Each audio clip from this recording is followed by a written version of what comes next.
गरुड पुराणानुसार एका आत्म्याचा प्रवास कसा होतो?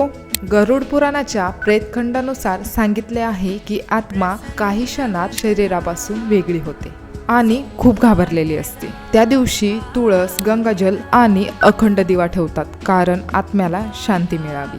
दुसऱ्या आणि तिसऱ्या दिवशी आत्मा ही घरात आणि परिवारात फिरत असते. त्यामुळे गरुड पुराण आणि मंत्र वाचले जातात. त्यामुळे आत्म्याला वेगळं करणं सोपं जातं.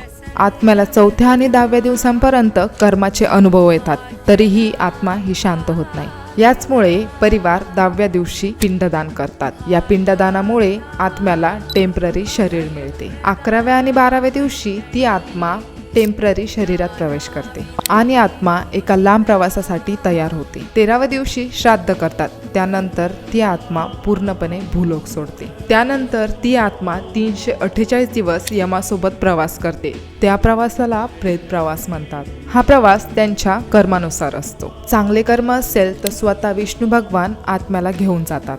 वाईट कर्म असेल तर यमासोबतचा प्रवास थंडी, गरमी आणि आगीचा रस्ता असेल. जे पिंडदान परिवाराने केलेलं असतं ते या प्रवासासाठी कामं येतं.